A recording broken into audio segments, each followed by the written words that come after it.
اسرار درون آستانه شما، این مقدسات خانه شما، آبروی اهل کاشانه شما. پذیرا باشید صدای رادیو پیام با برنامه آستانه.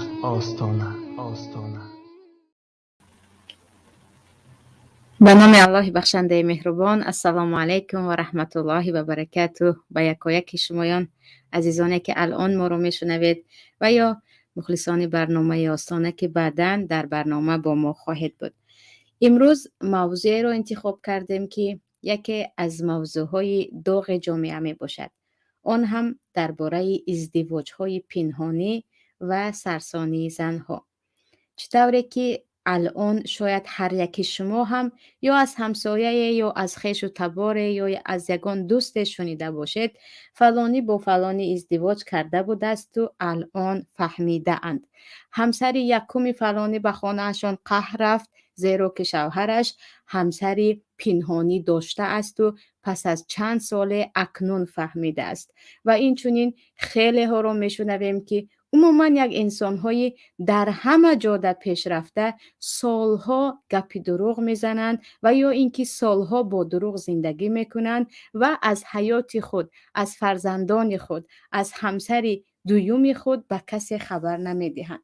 و اینجا موضوع ما درباره توی‌هایی که پنهانی می شود و یا نکاح‌هایی که با یک ملا به گفت خودشان و یک زن و یک شوهر می شود و کسی از آن اطلاع و خبر ندارد. و مشکلی در آن است که این گونه ازدواج ها به مسئولیتی تام می باشد. مردی که یک دخترک را از خودش ریزاگیش رو گرفت و نه از پدرش با خبر هست، نه از عائله‌اش با خبر هست و نه پدری آن دخترک رو خبردار کرد و خودش رو شناس کرد و آن هم با ازدواج کردم و تو را قبول کردم و من راضی هستم آنها نکاح بستند. ببخشید چنین ازدواج در یگان مذهب، در یگان جای شریعت وجود ندارد. و اینجا جای تأسف دیگر در آن است که از کجا پیدا می شوند نفرانی که می گویند من نکاح آنها را خواندم، من هر دوی این نفر را نکاح کردم، و یا اینکه نفرانی که می گویند من ملا آوردم و مایان را نکاح کرد. گویا که نکاح مسخره باشد که با آمدن یک نفر که از شریعت صفر با خبر بوده است که دو نفر را به یگان اعلان، به یگان ریزاگی ولی و شاهدان نکاح کرده است، او گویا ملا بوده است و با گفته وی این عائله برپا شده است. و اینجا عزیزان چرا همین موضوع را انتخاب کردیم و چرا زیاد سخن درباره همسر دوم می رود؟ برای آنکه تقریبا 99% عائله هایی که پنهانی برپا می شوند در جامعه تاجیکستان و عموما در دیگر کشورهای مسلمانی این عروس دوم و یا سوم و یا چهارم می باشد.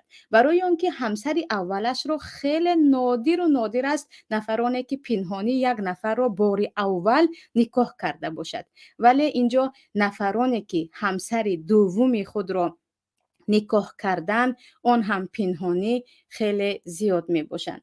و درد دیگر در آن است یا اینکه داغ دیگر در آن است که شاید همه روزه به ما از خواهران پیام بیاید، یکی دلخون گریه میکند، دیگر میگوید من میخواهم خودکشی کنم، سیومین میگوید نمیدانم به چهره پدرم چگونه نگاه کنم که من با فلانی یا در شهر یا در غربت یا در دیگر کشور نکاح کرده. الان باشد پس از چند ماه همسر من به نزد همسر یکمش رفت و به من میگوید دیگر مرا سراغ نکن، اگر عقلت می بود از پیش خود با من ازدواج نمی کردی. و با همین راه من در میان ماندم، نه او شوهرم است و نه شوهرم نیست، نه محرم است نه محرم نیست، هیچ مسئولیتی شوهری ندارد. نکاح را که هم بسته بودیم در خانه من بود. عجیبش این است که اکثریت این گونه نکاح ها در خانه خودی زنها می شود. و اینجا چرا زنها به همین راه می روند؟ چی مجبور می کند که یک خواهرک به ریزاگی پدرش، به ریزاگی مادرش پنهانی از همه همسر یک مرد شود، اون هم با چنین باوری که گویا که با همین زندگی او مستقر می یابد. و اینجا رو بدونیم که شاید اکثریت شنوندگان عزیز بگوید که البته عیب در زن است. اینجا مشکلی در خود زنها است و زنها اگر عقل می داشتن به این راه نمی رفتن. ولی این رو هم باید بدونیم که عاطفه زن، محبت زن از مردها به کرات بالاتر است و زن یک موجود احساساتی هست که می تواند بر عوض اظهار محبت یک نفر کاملا عقلش را گم کند و در پیش محبت کسی را نشناسد. انا برای همین هم در قرآن کریم از زلیخا پروردگار به ما قصه می کند که یک زن عاشق یوسف شد و حتی شوهر خودش را فراموش کرد. نفری که شوهرش هست، عزیز مصر است، از یوسف بالاتر در مقام است و سالها با او زندگی داشت، به خاطر عشق خود می توانست تمام دنیا را به آتش کشد.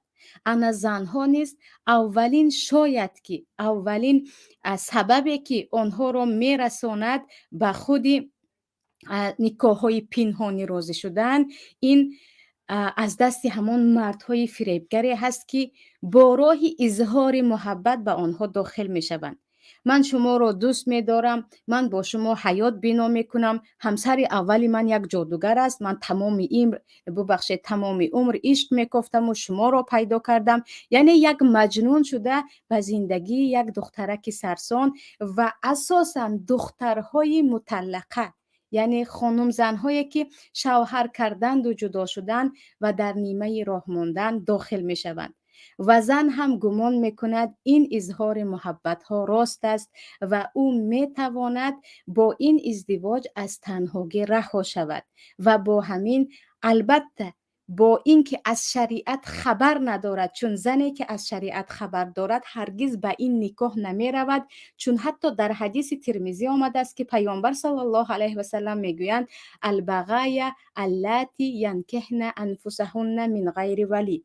یعنی معنای حدیث این است که زنهای بیراهه، اینها همان زنهایی هستند که بی ولی خود را به نکاح مرد دیگر می درارند. بدانید که این بغا هست. بغا معنایش بیراهگی هست. وقتی که به اجازه پدر، به اجازه برادر، پدر و برادر نداری، به اجازه یک مرد خویش تبار خود، محرم خودت و حتی یک نفری که نزدیک به عائلت هست به نکاح یک مرد درآیی، پس از شریعت بیخبری البته اینجا وجود دارد. اما چیزی دیگر، این گرگ‌های دزد ناموس بعضی از مردها هستند که چه خیلی که گفتیم به زندگی یک زن تنهای مطلقه داخل می شوند با اظهار محبت و با اینکه گویا آنها شاهزاده بالای اسبند و بعد از مدت می بینید که دروغ بوده است، غرض فقط نزدیکی جسمانی بوده است و زن در نیمه راه می ماند.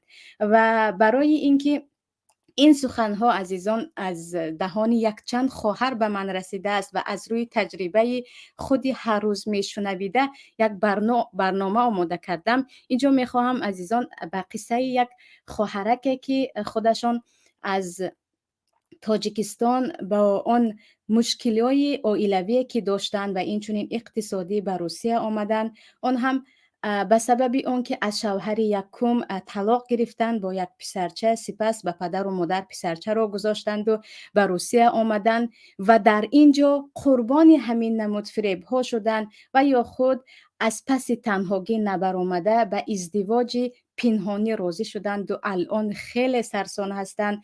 میخواهم قصه اشان را از دهان خودشان با هم گوش کنیم، بعد از این خود برنامه را با هم دوام دهیم. و چون این خواهر خیلی میخواستن در برنامه اشتراک کنند ولی گفتن با آنکه سلامتی هم خوب نیست من باید به بیمارستان روم و تقریبا که از بیمارستان هم مرخصی نشدن و حتی تا جایی میدانم در راه از بیمارستان به من صدا فرستادن. میخواستم صدایشان را یک بار گوش کنیم و خلاصه گیری کنیم، بعد از این باز برنامه را دوام دهیم که این چه بلای آمد که از ازدواج های پنهانی چقدر عائله ها سرسان هستند، چقدر خویش و تبار با هم قهری هستند، چقدر آبروریزی می شود و چقدر خواهرانی هستند که نمیدانند بعد از این گونه ازدواج ها چیکار کنند. الان باشد بیاید میشنویم به خود قصه این خواهر و چون صدا شاید کمی پست هم باشد، خواهش میکنم از برادران همکاران تکنیک یک کم صدا رو بلند میکردن تا که شنونده ها از این گوش کنند. من به سبب به شهر روسیه آمدم که کار کنم. قرضدار بودم، قرضهایم رو کنم. اویله یکمام از سبب کلونا جنگ شدن و کلونا نافهمی کردن ما جدا شده ایم. پس از اون من به شهر روسیه آمدم کار کنی. سلامتیم قصاز نبود، سلامتیم خوب نبود. آمدم در شهر روسیه کار کردم، خیلی کار کردم. بیمار شدم. چند بار از یک فرزندم در تاجیکستان بود. فرزندم در تاجیکستان بود. همراه او گپ زدن نمیتونستم. خیلی زیغ میشدم. بیمار شدم. در شهر مسکو 10 روز در بلنسخو رفتم. کسی با من زنگ نزد، کسی مرا سراغ نکرد، کسی نگفت چه حال داری، نه پدر نه مادر نه برادر، هیچ کس. خیلی تنها بودم. عذاب کشیدم، خیلی عذاب کشیدم. بعد یک خانم همین کس رو به من معرفی کرد. من هم از سبب هم غضب نابک شدم و هم هیچ کس نپرسید، تنها بودم.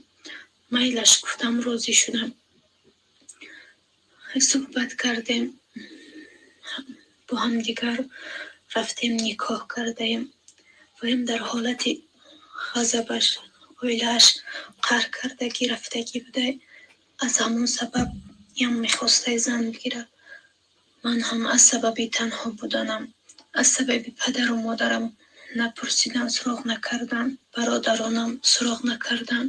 از همین سبب خواستم آیله داشتم. به فکر من خیلی کاری نادرست بود است. خیلی بیقدر میشیده در نزد شوهر، گویا که هیچ کسی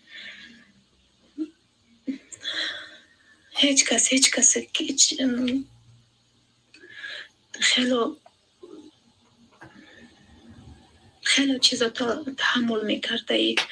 خیلی سخت بود است.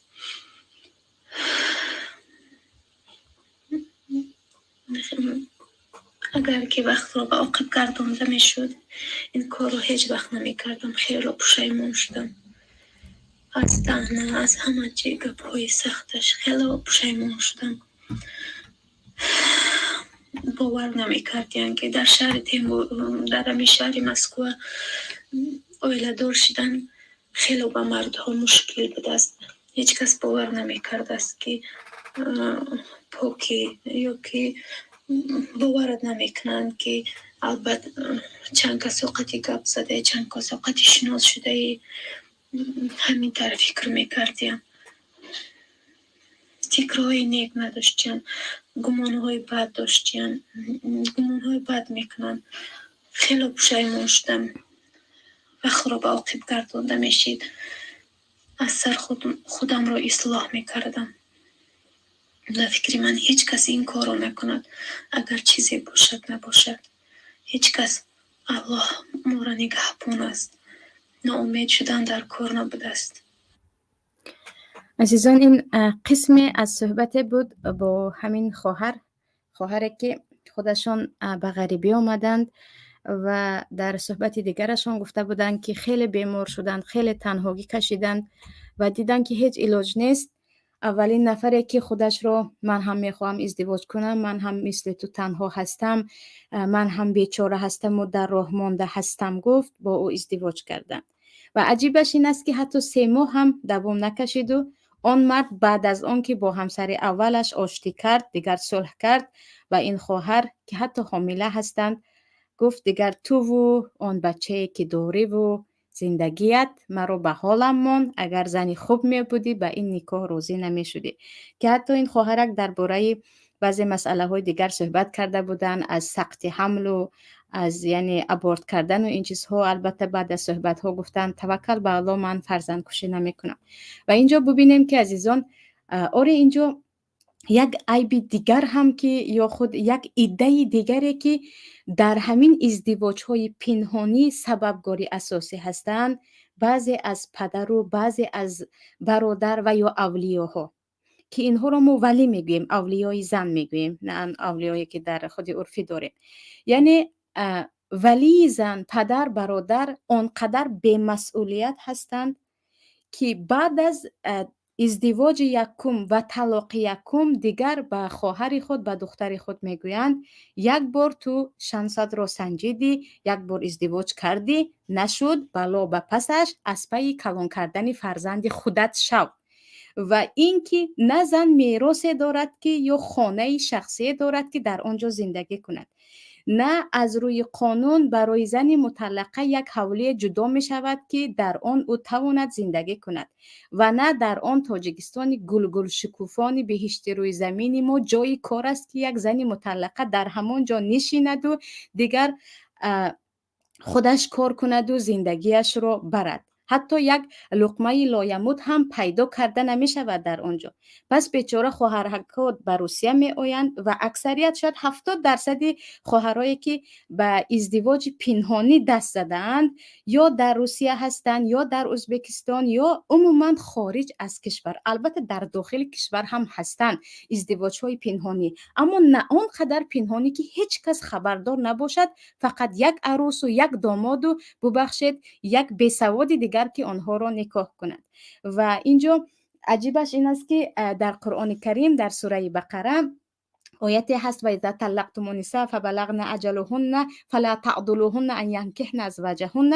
در همین آیت سبب نزولش را در تمام تفسیرها تقریبا یک نفر رو میارند که معقل ابن یسار صحابی جلیل وقتی خواهرشان را شوهرش 2 بار طلاق میدهد، یعنی خود شوهر خواهرشان یک انسانی فقیر بود و این خودی معقل خواهرشان رو با پول و با چیز به یک مرد فقیر داده بودن، ولی اون مرد این دخترک رو 1 بار طلاق میدهد، برمیگرداند، 2م بار طلاق میدهد. بعد از 2م بار طلاق دادن معقل قسم میخورن که قسم به الله دیگر به او بر نمیگردی، دیگر تو همسر اون مرد نمیشوی. او 2 بار تو رو طلاق داد، با اون که خودش فقیر است، با اون که ما به او کمک کردیم، تو به او بر نمیگردی. سپس همین آیت نازل می شود برای آنکه خود زن میخواست. الله میگوید وقتی عده زنها تمام شد، ای اولیاها، ای ولی زن، ای معقل، تو برادرش باشی هم مجبورش نکن ازدواج نکن. گفته وقتی دخترک میخواهد و خود مرد راضی است، بگذارید اینها ازدواج کنند. و خود معقل میگویند پروردگارا من راضی هستم، هر چی تو گفتی به آن راضی ام، بگذار خواهرم با او زندگی کند.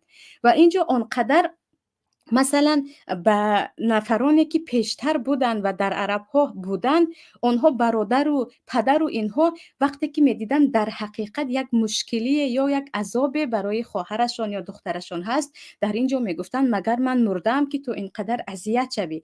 نه، من هستم، تو دیگر ازدواج نمیکنی، برای تو من خانه میسازم، نگاهی بینی تو و فرزندانت با من است. چگونه که پیامبر صلی الله علیه و سلم هم به دختر مطلقه خود خانه ساخته در نزدشون با همراهی فرزندش نگاه کرده بودند، به زینب خود. و اینجا ببینید که خواهرک در صفت دیگرش هم هست، برای اون که خودشون به برنامه متاسفانه اشتراک نکردن من نخواستم صدا رو مونم. میگویند من ماها بیمار بودم در بیمارستان مسکو، از درد گرده اذیت میکشیدم، باری هم نه پدر نه برادر به من زنگ زدن، نه از احوالم پرسیدن. باید روی و کار کنی و زندگیت رو پیش بری، اما دیگر شوهر کردن رو فکر نکن، 1 بار شوهر کردی همین کفایه است. آخر اینجا اگر میشد، اگر شما اونقدر غیرت می داشتید یا خود آنقدر مهربان خواهر و همسر دختر خود می بودید، یک خانچه برایش جا می کردید یا حداقل مصروفاتش رو می گرفتید که این دیگر شوهر نکند بود. پس این از تنهایی چیکار کند؟ نفری که بیمار است، تنها است، از دیگر تمامی نفرانی که در بیرون با چشم بد نگاه میکنند میترسد و چیکار کردنش را نمیدونند. البته که خود نکاح های پنهانی گناه است و حتی در موطأ امام مالک آمده است که بار به نزد حضرت عمر دو نفر می آیند و میگویند ما نکاح کردیم، شاهدان ما یک زن و یک مرد بود و از نکاح آنها دیگران خبر نداشتند. گویا حضرت عمر میگویند این نکاح نیست، این نکاح سری شما رو من قبول ندارم و حتی آنها را در نمیزنند و میگویند این گونه نکاح وجود ندارد و نکاح باید اعلان شود، نکاح باید توی گذرد تا مردم این دو نفر چرا با هم هستند و خانه این زن چرا این مرد آمده ایستاده است و یا اینکه یک و یک باره این مرد غیب نزند و دیگر دانند که این دو نفر همسر همدیگر هستند. و پیامبر صلی الله علیه و سلم میگویند فصل ما بین الحرام و الحلال الدف و الصوت، بین حلال و حرام، بین نکاح شرعی و زنا و بدراهگی این دف زدن دایره و صدا هست. حتی سرود خواندن، البته سرودهایی که با غزل باشد یا با دایره باشد در توی ها جایز است و این چیز در زمان پیامبر هم بود و به این پیامبر صلی الله علیه و سلم اقرار کرده بودند. توی رو باید اعلان کرد و حتما باید در آنجا رضاگی ولی وجود داشته باشد و نباید این گونه پنهانی دو نفر را، یک نفری که عموما بی‌سواد است خودش را مولا گیرد و بیاید و چیکار کند؟ عقد نکاح آنها را بندد. و خیلی از خواهران حتی دخترک های 18 ساله به نزدیکی هم بود، از خود تاجیکستان بود، به من میگوید استاذه میخوام به من جواب دهید، من یک دوست پسر دارم. او به من میگوید وقتی تو گفتی من تو را به شوهری قبول کردم و من گفتم من تو را به زنی قبول کردم، همین نکاح است، من و تو زن و شوهر میشویم، تویمون بعدن هم میشود. این رو به من یک نفر گفت. این 100% همان زنا یا بدراهگی هست. این گونه نکاح در شریعت وجود ندارد. در نزد ما اهل سنت و جماعت با تمام احادیث، در نزد جمهور علما حتما باید رضاگی ولی باشد، حتما باید دو شاهده که این دو رو میشناسند. یکی با هم جنگ و جنجال شد، اینها اومده میگویند نه این فرزند فلانی است، با این نکاح کرده بود، مهرش بود، در تویش اشتراک داشتیم. گویان آن دو نفر میگویند. عجیبش این است که بعضی ها میگویند من شاهد کی بود نمیدانم، همین به نزدیکی بود، شاید خواهرک از اروپا بود، شاید مرا میشناسه باشند، میگویند راستی استاد جان ما نکاح کردیم، من شاهدها رو نمیشناسم، شوهرم از مسجد دو نفر رو آورد، یک مولا نکاح کرد و البته او هم زن دوم بود، با همین در ماه، در 2 ماه، در 3 ماه یک بار می آید می رود و اینجا ما نمیدانیم که او شوهر من است یا نیست. من در 2 ماه 3 ماه یک بار میبینم و نکاحتان رو که کرد یک مولا کرد، شاهد که بود 2 نفره که من نمیشناسم، پدر و برادرت با خبر است؟ نه خبر ندارن، خبر دارند هم اگر خیلی از این کارم میرنجند، برای آنکه زن دوم شدن رو آنها نمیخواهند، با همین گویا با زندگی یک نفر بازی میکنند. و اینجا پیش از همه این را بدانیم که قربان این عملهای نامشروع یا ازدواجهای پنهانی پیش از همه خود زنها هستند. اول شده این زنها را کسی زنی وی نمیگوید، این زن پنهانی با فلانی نکاح کرده میگوید، هیچ کس همسری او نمیگوید. برای آنکه اگر همسر گوید آنجا باید توی باشد، مردم دانند، خویش و تبار هم دیگر را شناسند و مردم با یک چشم حقارت، حتی خودی همون مرد هم شاید تمام عمرش با یک چشم حقارت نگاه کند که گویا با یک کاسه آب به نکاحش گرفت. دوم شده این گونه زنها مثل اگر خیلی که گفتم اساسا در زن دوم این چیز با میخورد، هرگز مثل زن یکم به حقوقهای خود رسیده نمیتوانند میراث گیرند، نمیتوانند اون برابر حقوقی که در تقسیم جای خواب باشد، در تقسیم خانه و شرایط باشد به آن صاحب شوند. از همه بدترش فرزند این گونه انسان ها پدر خود را در عمرش خیلی کم میبیند، برای آنکه ازدواج پنهانی هست و آن پدری جسور هم یگان آمده خبر میگیرد. و عزیزان خواهر بودند که دخترچه 7 ساله داشتن و دخترچه 7 ساله در یک ماه 1 ساعت یا نیم ساعت پدرش رو پنهانی میدید و با همین تمام بود و طول تقریبا 8 سال زندگی اینها با نکاح پنهانی فقط صاحب یک دخترچه شده بودند و همون روزی که مردم از این نکاح آگاه شد دیگر آن مرد این زن رو طلاق داده بود. وقتی از دخترچه میپرسید حتی با نام عمک صحبت میکند که گاه مهمان خانه شان میشود. پس خواهران عزیز، البته که تنهایی خیلی بد است، یا گفتیم مهاجرت، از جهت دیگر کمدستی، بیپولی و از هر طرف به هر یک لقمه هر یک نفر انتظار شدن، اینها خیلی مشکل است. لیکن باید بدانیم که پیامد این ازدواج ها چی است.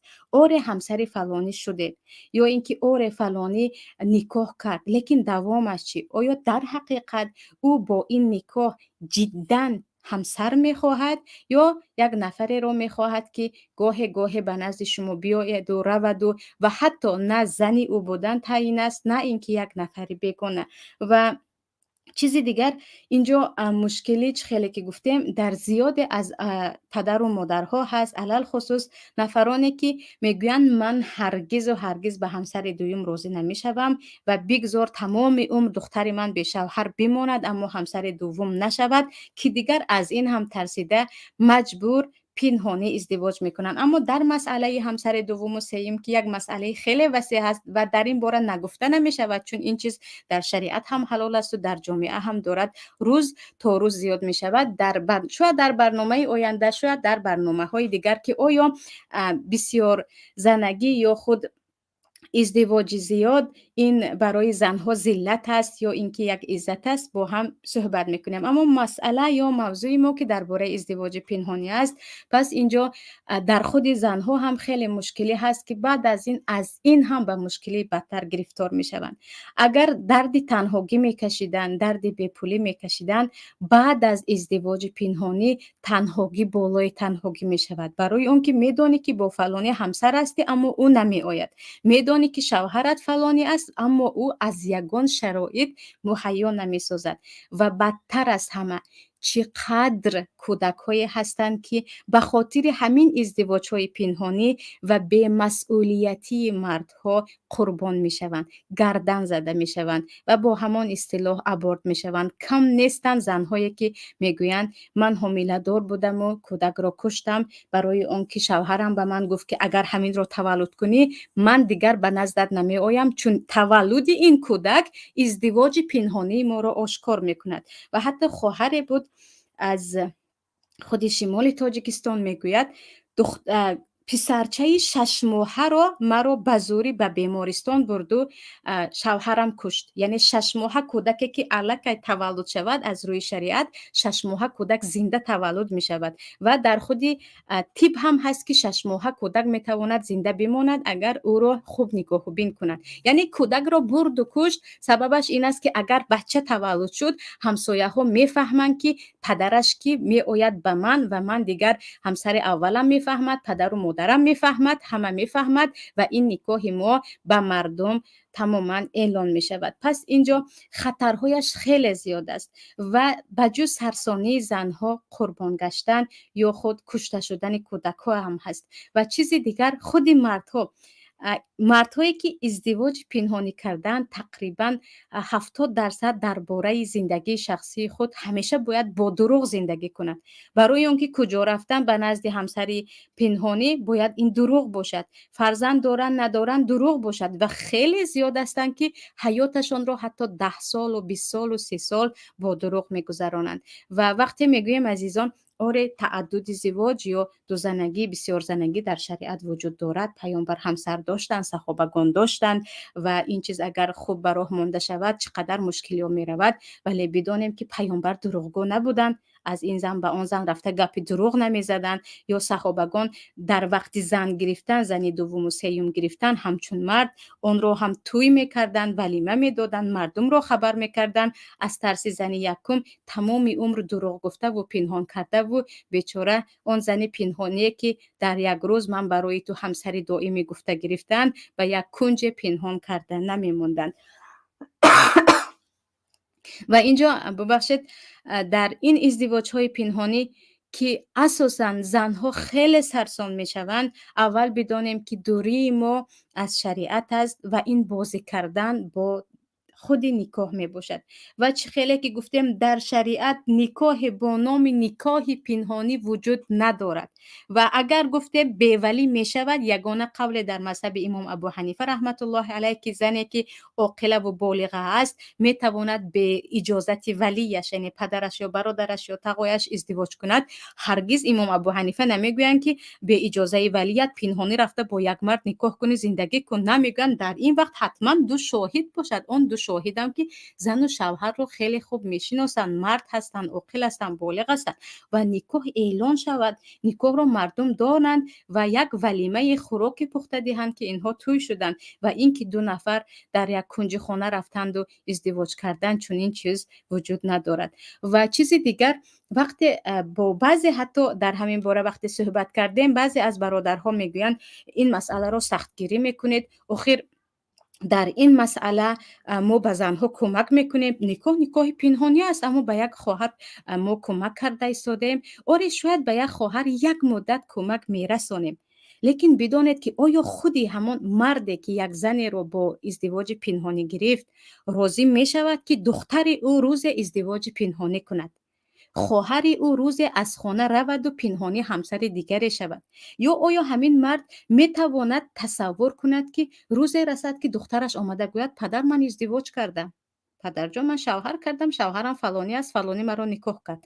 هرگز قبول نمی کند.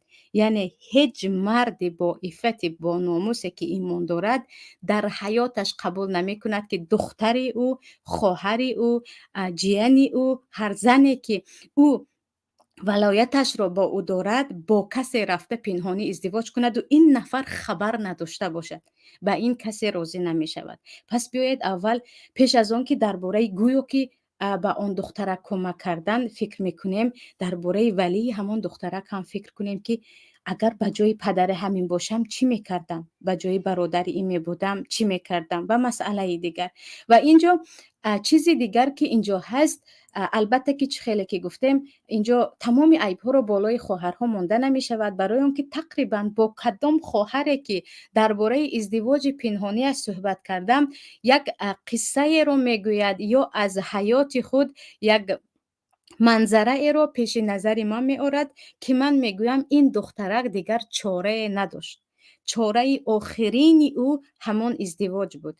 ولیکن باز میبینیم که پس از مدت میگوید کاش همان روزهایم بهتر بود از اینکه ازدواج پنهانی میکردم. برای همین خواهرانی که در اولین اظهار محبت یک مرد و یا به انگشتر یک مرد وقتی که هدیه میدهد و یا اینکه دوبار از طریق واتساپ و وایبر صورت ها عکس های خود را روان میکند و دیگر برای شما سمایلی و چیزهای دیگر میفرستد، یک بار جدا فکر کنید که در حقیقت همین مرد آیا مرد زندگی شما است یا اینکه او میخواهد فقط یک مدت رو با این فرصتی مناسب با شما گذراند. او فهمیده است که زنی طلاق شده است، فهمیده است که زنی بیچاره هست، دیگر راهی ندارد و کمی کمک با هم زندگی. پس از مدت نه تو در راه خودت، من در راه خودم، خواسته همین نخواسته نه. و این قصه که الان با هم گوش کردیم عزیزان، مانند این قصه باور کنید خیلی زیاد است. شاید از هزاران یک قصه کوچکترین همین خواهر باشد که از زندگی خود گفت. خیلی خیلی زیاد هستند خواهرانی که در همین بین دو راه، اون هم در شکمی که کودک دارند با بارداری مانده‌اند، نمیدونند این طرف روند و یا اون طرف روند. و زیادی هم هستند که اول شده به کشتن کودک دست میزنند، سپس حتی به نابود کردن خود. پس خود زنها هم در این مسئله خیلی جدی باشد. گاهی می شود که به شوهر بهتر از آن است که صاحب یک شوهر باشد که عموما به مسئولیت هست و به جز غم و اندوه چیز دیگری را بالای شما نمی آورد. و مسئله دیگر البته که باز خطاب با همان خودی ولی یا پدر و برادر هست که عزیزانی که خواهر دارید، دختر دارید، شما از این پرسیده می شوید و روز قیامت الله به جز آن خواهر رو پرسیدن شما رو هم می پرسد که چی کار کرده که دخترکی که در زیر دستی تو بود به این گناه روان شد. و البته اولین آبروریزی این، یعنی قدر و قیمت یک عائله میریزد وقتی میفهمند که فلانی با فلانی یک نکاح پنهانی کرده است و کسی خبر ندارد. گاهی می شود که در مسکو توی کردن یا در روسیه توی کردن، همه از توی باخبر بودن بجز یک برادر عروس، همه از توی باخبر بودن بجز همسر یکم شوهر. اینجا این مسئله دیگر هست. توی شد، اعلان شد، ولی بود، شاهدان بودند، این مسئله دیگر است. اما این ازدواج پنهانی که گفته ایستادیم و متاسفانه روز از روز دارد زیاد می شود و از آن هم این رو میگویم بدبختانه نفرانی که این چیز رو حلال نشان داده ایستادن و گویا که در اسلام تو راضی هستی، تو راضی هستی، من همینجا هستم، یک مولا هستم، گویا همین گونه نکاح بوده است و این چیز رو حلال نشان داده ایستاده نفران هم خیلی زیاد شده ایستاده است که بر علا بازی کردن با حیات و با عرض و با ناموس یک دخترک می باشد و این چنین یک مرد را به یک باطلاق روان کردن که از آن نمی تواند تمام عمر خارج شود. و اینجا خیلی یک چند مسئله های دیگر بود که میخواستم در دوام برنامه با هم صحبت کنیم، ولی میبینم که سوال ها هم خیلی زیاد است و در رفت سوال ها و خواندن سوال ها انشاءالله که به موضوع هایی که اشاره نشد و فراموش شد میگویم. و عزیزانی که در اینجا با ما هستید، اگر یگان فکرتون هست یا یگان چیز مهمی رو میخواهید بگویید، حتما میتوانید اینجا نویسید که در رفت برنامه برای شما گفته میشود. و اینجا سوال یکم: حالا کم نیستند مهاجرانی که در روسیه میخواهند زن داشته باشند اما نمیخواهند یگان مسئولیت را به عهده گیرند، پول کار میکنند به تاجیکستان میفرستند و این زنی روس را هم تو استفاده میکنند. بعضی زنی روس را دیدن هم پولشان را به روس صرف میکنند، کودکانشان فراموش میشود. دوامش کراچه жизнь сложная штука نوشتند این نفر. آره این گونه نفران هم خیلی زیاد هستند، اما نفرانی هستند که عموما در برابر زن اول هم مسئولیت ندارن. یعنی نفرهایی که ببخشید اول شده روس باشد هم غیر مسلمان باشد هم با احساسات یک خانم بازی میکند. یعنی من مدتی با این هستم میپرتویم و میروم، میگوید اصلا وجدان مردانگی ندارد. او حتی احترام نه به مادر زاده خودش، نه به خواهرش، نه به دختر خودش میگذارد. نفری که زن را همچون مال مدت استفاده میکند و دیگر از بهرش میگذارد، چی روس باشد، چی تاجیک باشد، چی غیر دیگر باشد، بدانید که حتی وجدان مردانگی ندارد و او را همچون یک مرد نام بردن هم نمیشود.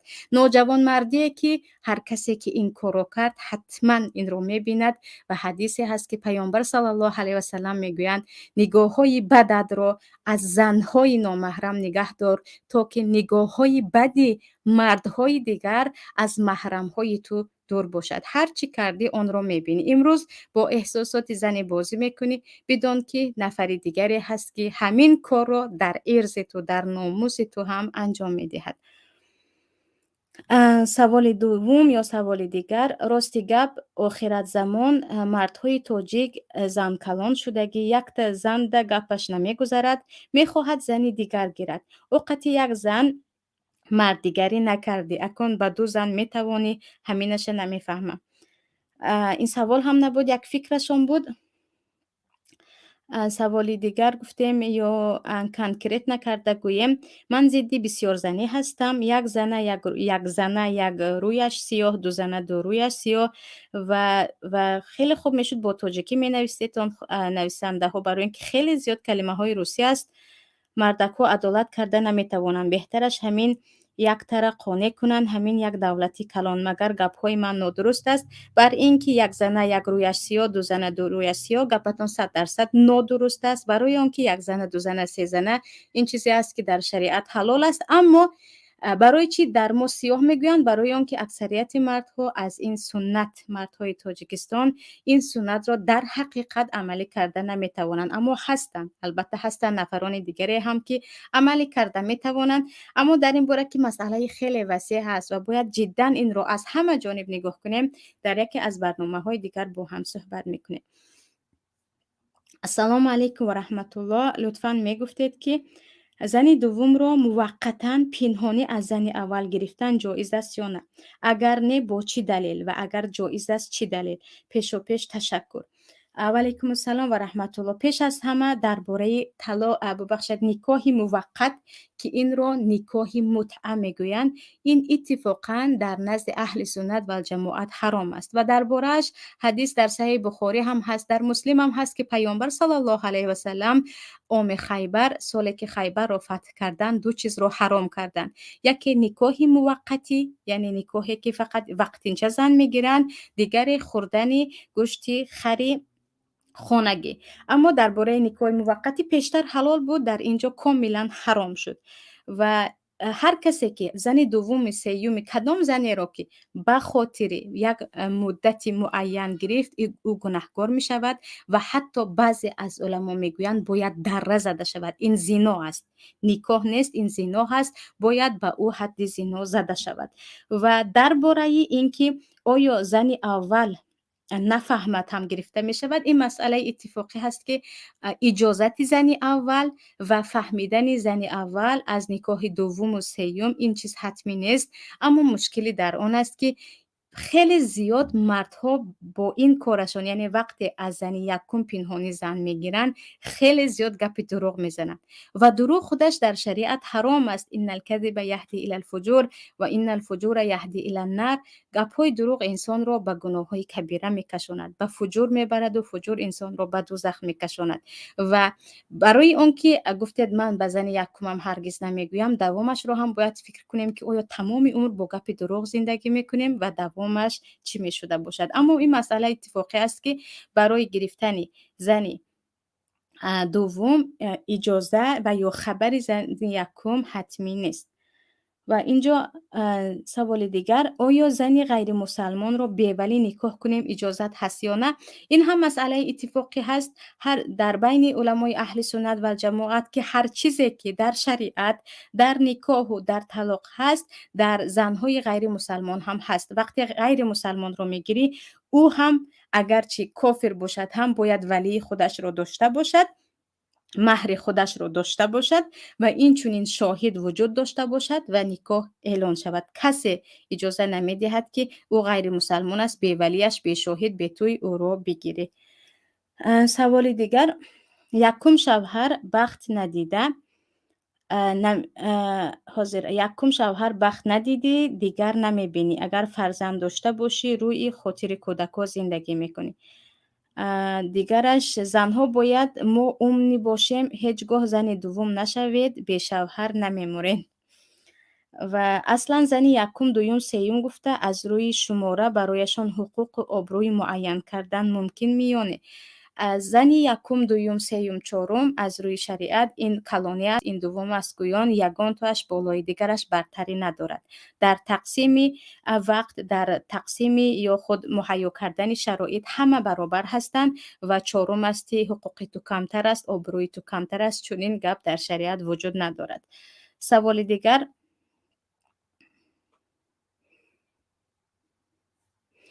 اگر زن راضی باشد که میخواهی یک یا دو بار مردک آماده رود، همین خیلی نگاه درست است یا نه؟ این مقصدی به فکرم سوالشان چنین است که بعضی زنها راضی میشوند که من همسر شما میشوم، حتمی نیست هر روز به نزد من آید یا وقتی مرا مثل زن همسرتان کنید. اگر یک بار آمدید هم راضی هستم یا نه؟ در این وقت البته اینجا گناهکار نمیشود و نگفته نماند که سوده ام المؤمنین که همسر پیامبر صلی الله علیه و سلم بودند، خودشان گفته بودند که وقتی که نوبت من می شود شما به نزد من نآیید و به نزد حضرت عایشه روید و من به این راضی هستم. اگر زن راضی باشد اینجا هیچ باکی ندارد.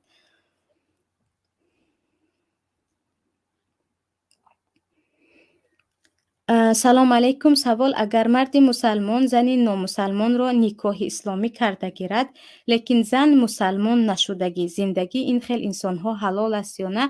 و علیکم السلام. در این باره یک موضوع خیلی وسیع داشتیم. مفصلا درباره ازدواج مرد مسلمان با غیر مسلمان گفته بودیم که از خود کانال یوتیوب پیام یا از پلیلیست ها شاید پیدا کرده توانید.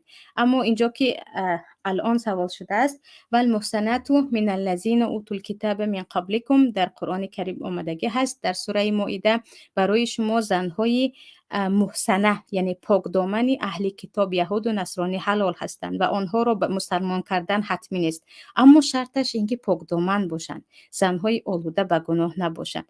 و بعضی از صحابگان خطا نکنم از جمله طلحه ابن عبیدالله بودند یا یک نفر دیگر بودند که زنی مسیحی گرفته بودند. سوال دیگر و اینجا نفرانی که سوال دارید سوالتان رو میگوید و من شخصا خودم عزیزان یک نفری هستم که در مسئله های کشمکشی یا گپی که تو گفتی و من گفتم و این چیزها نه بیان خوب دارم نه با همین چیز میخوام وقت رو گیرم. برای همین نفرانی که یگان اعتراض دارید اعتراض رو هم خیلی خوب میشد می نوشتید. اگر مقصد اگر فقط گپ کشاله کردن از اینجا به آنجا باشد وقتی دیگران رو نمی گرفتیم. سوال دیگر یگان تو مثال آورده میتونید که 2 زنه یا 3 زنه باشد و اقلا عدالتی تقسیم روزها را رعایت کند. یگان تا نه 100 تا 1000 تا مثال آورده میتوانم، ولیکن موضوع ما امروز ازدواج پنهانی است، نه اینکه درباره تقسیم روز و زن دوم و سوم که در این باره حتما یک موضوع یک برنامه میکنیم که در آنجا در این مسئله ها شاید با زن دوم و سوم دیگر ها هم با هم صحبت کنیم، لیکن اینجا موضوع که از آنجا نیست در اینجا صحبت نمی شود. سوال دیگر من باور ندارم که یک زن عائله دوم باشد از زندگیش راضی باشد. بسیار زنگی سبچ جیز امینه تکجت خیر این به نظر شما است که البته نظرتون من از روی شریعت میگم، از روی فکرتون خودتون میگه 100% خطا است. برای اون که زن دوم و سوم خیلی خوشبخت بودند در زمان پیامبر، الان هم هستند، ولیکن مشکلی در آن است که این سنت را چگونه که باید روش داشته باشد و همون طریق نمیبرند و عقلها دیگر شده است، فکرها دیگر شده است، دوری ما از شریعت و از اخلاق اسلامی دور شده است و پیشتر از همه خود را دوست داشتن، درد دیگران را حس نکردن، دنیا را ابدی دانستن و گویا که این مرد مال من است من به کسی نمیدهم گفتن در زنها زیاد دیده می شود.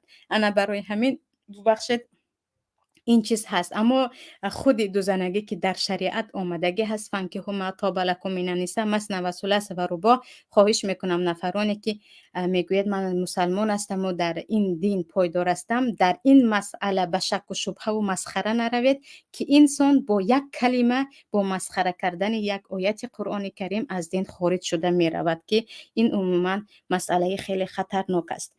و شما با این برنامه اتون به بسیار زنی دعوت میکنین یا ضد بسیار زنی هستین؟ نفهمیدم. البته که نه من کسی را دعوت کرده ایستادم و نه ضد هستم، برای اینکه ضد که شدید گناهگار میشوید. اما برنامه ما درباره ازدواج های پنهانی هست که مشکلی خیلی زیادی عائله ها هست. اول شده است زن های سرسون، دوم شده مردها با این کارشان خیلی زیاد دروغ میگویند، خیلی زیاد خود را گناهگار میکنن، سوم شده عائله ها آبرویش رفته ایستاده است. خیلی عائله ها هست که با هم دشمن شدن، خیلی نفرانی هستند که پدر با دخترش تمام عمر سخن نمیکند. به نزدیک خواهر بود میگوید من مدت هاست با اهل عائله قهری هستم، با پدر و مادرم صحبت نمیکنم. سبب در اون است که من پنهانی ازدواج کردم، بعد از که این را شنیدن گفتن دیگر با ما حرف نزن. وقتی که تو ازدواج نکاحی که اونقدر چیز مهم است به ما نگفته خودت رو خودت به شوهر داده ای، دیگر پدر و مادرت رو فراموش کن. یعنی این نکاح های پنهانی سبب قهرگی مادر و دختر و پدر و دختر و 2 عائله و از بین رفتن آبروی یک مادر رو که اکثریت زنهای دوم هستند و خواهرهای فرزنددار هستند یک مسئله خیلی جدی هست که این چیز را گفته ایستادم، خیلی زیاد حلال گفته ایستادن و حتی دخترک های 19 ساله و 18 ساله هم بعضیشان با برآمدن این تلفن و با نمودارشوی آن شیرمردهایی که در اصل یک مشچه های ترسیدگی در خانه هستند گمان میکنن آن مردی که از آن سوی دنیا به من عکسش را فرستاد او با آن نکاح پنهانی میتواند مرا خوشبخت کند و حتی فتواهای هم دارند که گویا در شریعت این چیز وجود دارد و این مسئله یک مسئله خیلی خیلی زیاد جدی و داغ در عین زمان برباد کننده تمامی الفت و محبت ها بین خویش و تبار شده ایستاده است. برای همین این مسئله درباره ازدواج پنهانی است. اما درباره چگونه که گفتیم بسیار زنی یک برنامه میکنیم که اون برنامه رو با اون ایدئولوژی شخصی خود، نظری شخصی نه، و خواهش میکنم همین مسئله رو وسیع‌تر و جدی‌تر نگاه کنید از همه جانبه که در آن وقت کمی این فکرهای غلط از بین می رود. و سوال دیگر، اپا جان ما زنها به تقدیریم، من 2 تا پسر دارم، به پدر کلان کردم، عذاب کشیدم حاضر. و البته که اینجا خواهرانی که مثل شما هستند کم نیستند، با اینکه بعضی ها به پدر کلان میکنند، بعضی ها پدرشان در زندان، بعضیشان پدرشان خسته. به هر حال این را بدانید که در ما حدیث است که پیامبر صلی الله علیه و سلم میگویند در روز قیامت زن پیش از من به دروازه جنت نزدیک می شود و من حیران می شوم که این زن کی باشد. یکی می بینم که زنی بوده است که بی شوهر یا بی مرد یتیم ها را، ارمله می گویند، بی وزن یتیم های خود را کلان کرده است، که هر زنی که با صبر و با تحمل و با شکایت و ناشکری نکرده فرزندان خود را به تنهایی کلان می کند، برای او اجر و پاداش خیلی زیادی هست. و سوال دیگر، اساساً سبب پنهان زن گرفتن مردک ها رشک زنک ها است. مثلا رشک گپ می زدین. البته این هم یک سبب دیگر هست که برای آن که اگر مردم فهمیدند به گوش زن اوله من می رسد و آن زن یا خودش را نابود می کند یا اینکه زندگی من را تماما به آتش می کشاند و چیز دیگر گویان، از رشک نه، از ترس زن یکم گفتیم، از ترس یا رشک زن یکم بعضی مردها میخواهند نکاحشان پنهانی ماند. اما اکثریت این گونه مردها میگویند من با این زن بردوام زندگی میکنم، دوستان من از این باخبر هستند، پدر و مادرم باخبر هستند، پدر و مادر همین همسر دوم باخبر هستند، فقط زن اوله هم نفهمد که اینجا مشکلی در نکاح نمیشود. لیکن چیزی که درباره اون داریم، مرد به کسی نمیگوید به جز همون نفری که اینها رو نکاح کرد و زن هم و 1-2-3 نفر در اطراف این رو میدونن، دیگر کسی از این بیخبر است و شاید در حقیقت هم که هیچ کسی نفهمد. بهتر است این ترس از رشک زن اول باشد که متاسفانه نمیدونم با کدام عباره این رو بیان کنم، بعضی زنها فکر میکنند که شوهرشان حیات آنها هستند، مبادا زن دوم گرفتن حیاتشان سوخت، دیگر نابود شدن و گویا که زن دوم آمد و زندگی من کاملا رفت. با خودکشی و با دارو خوردن و با تهدید به زندان همسر رو اونقدر میترسانند که شوهر حاضر است 40 سال عمرش گپ دروغ زند اما از زن دومش نگوید. اما مسئله دیگر هم هست که ببخشید در بعضی عائله ها در حقیقت به آمدن زن دوم زن یکم دیگر قدر و قیمتش رو گم میکند، چه از جهت محبت، چه از جهت معامله، چه از جهت مهیا کردن شرایط که زن یکم خیلی زیاد هستند که زنهای دوم آمدند و زن یکم را کاملا جایش را گرفتن. حتی بعضی مردها میگویند انا من زن دوم گرفتم و اکنون زندگیم را آغاز کرده ایستادم، در حالی که از زن یکم بیچاره 4 تا و 5 تا بچه دارند. پس این مسئله رو هم نسبی باید نگاه کنیم، هم به این طرف هم به آن طرف حق دهیم، برای آنکه نه همیشه یک جهت رو دیده بگوییم که همیشه عیب زن یکم است یا زن دوم است یا همیشه عیب مرد است. اینجا سوال دیگر، حاضر یک سوال رو خطا جواب داد. اینجا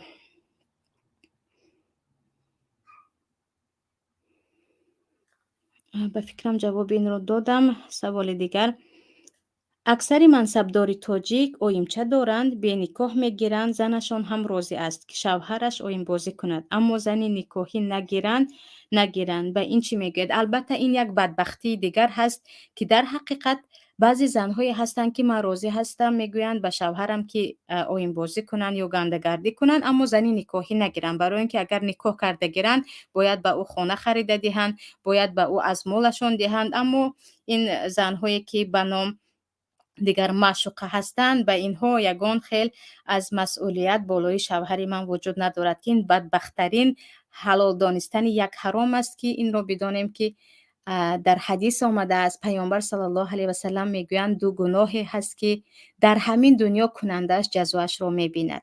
یکی قطع رابطه یا عقوق پدر و مادر شدن، دیگر زنا. یعنی مردهایی که با معشوقه بازی و زناگری و ببخشید که متاسفانه کارهای حرام رو با یک نامهای زیبا در ما میبرند، یعنی کلمه زنا و حرامگردی رو با عشق و معشوقگی میبرند. این گونه عائله ها خواه و ناخواه در همین دنیا یا به بیماری فرزند یا با یک مرگ مفاجئوی یا با یگان بلای دیگر گرفتار می شوند که به این چیز شاید یکایک شما هم شاهد شده باشید که چگونه یک مردی که یا یک زنی که تمام عمر یک حرامی را حلال می دانست به چی مصیبتی گرفتار شد، مگر اینکه توبه کند که پروردگار همیشه توبه پذیر است. در وقت پول مست بودن دویم و سیوم میگیرند، بعد زور می بیاید میپرتند. این هم هست، چون این هم هست که وقتی کمی پول دار شدن بعضی نفرها به همسر دوم و سیوم فکر میکنند، بعد از کم بغل شدن باز میگویند همون یک تاش بس بوده است که در این موضوع در دیگر برنامه صحبت میکنیم. سوال دیگر یا گفتیم فکر دیگر، گپ همین که زنک ها از گپ مردم ترسیده مردکاشون نمیمونن زن گیرن. نسامم دل اگر معلومات مردم فکر نکنن به مردک ها آشکارا زنگیری آسان می شود. و اینجا شاید ترس از جامعه هم باشد، در حقیقت معلومات از مردم هم باشد. عجیب است این است که چون موضوع ازدواج پنهانی هست و گفتیم اکثریت ازدواج های پنهانی ازدواج دوم سیوم یا همسر دوم سیوم است، در حقیقت به این موضوع هم یک بار اشاره نکرده نمیتوانیم و هرچی به بیرون خودم رو برارم هم باز دارم وارد میشوم. در حقیقت با آمدن شوروی، با دورگشتن ما از شریعت و از حلال و ما یک چیزی خیلی خیلی بد را گذاشته رفتن، اثری آن هنوز در ما هست. یکی این که زن دوم یا سیوم یا چهارم رو ما با چشمی بد و لعنت نگاه میکنیم که این خیلی قبیح هست.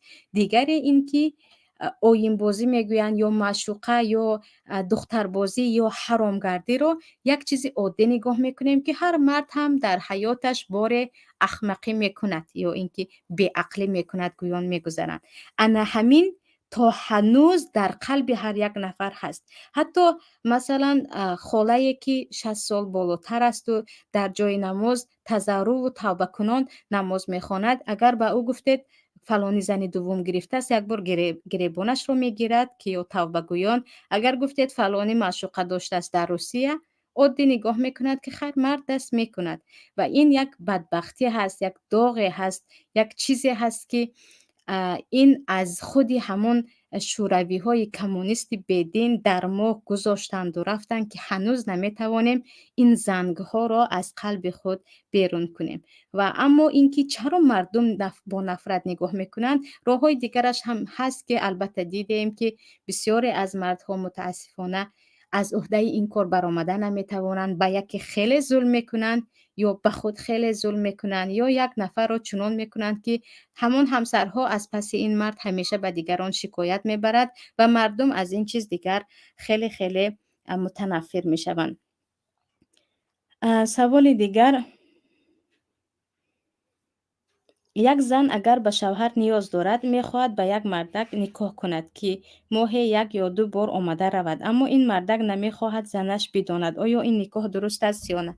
وقتی که ولی این زن، همین زنی که میخواهد با مرد ازدواج کند و اگرچه در یک ماه 1 بار 2 بار بیاید هم، که اصلا خواهران عزیز تا این درجه کاش خودتان رو تا این درجه یعنی قدرتان رو پس نمی کردید که 1 بار بیایی همه رو همسری خود کن. و پیامبر سوده ام المؤمنین گفته بودن، لیکن پیامبر بودن آن نفر و سوده هم عمرشون به جای رسیده بود، الکی پیرزن شده بودن و گفتن من میخوام قطار همسران شما باشم.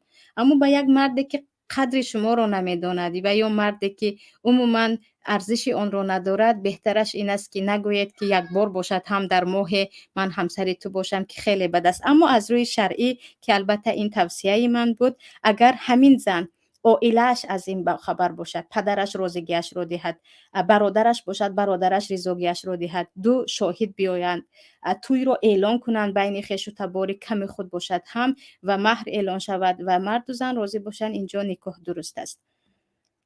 سوال دیگر به فکرم آخرین سوال است، چون وقتی ما هم به پایان رسید. اگر زن یکم راضی باشد که مردکش زن بگیرد، مردک زن میگیرد، اما زن دویمش نمیداند که مردکش با زن و کودک دارد، این نکاحش درست است یا نه؟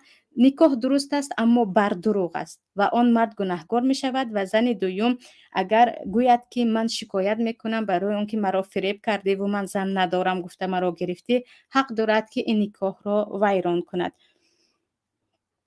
و چیزی دیگر، اگر خود به خود بگویی که زنم طلاق، آیا طلاق می شود؟ در پیشت هیچ کس نباشد، برای طلاق شاهد حتمی نیست. من زنم را طلاق دادم گفته، طلاق می افتد و این را وقتی شما گفتید الکه یک طلاق می افتد و طلاق کلمه است که از زبان برآمد دیگر واقع می شود و برگردانیده نمی شود. و این بود عزیزان موضوع امروزه درباره ازدواج پنهانی و سرسانی زنها.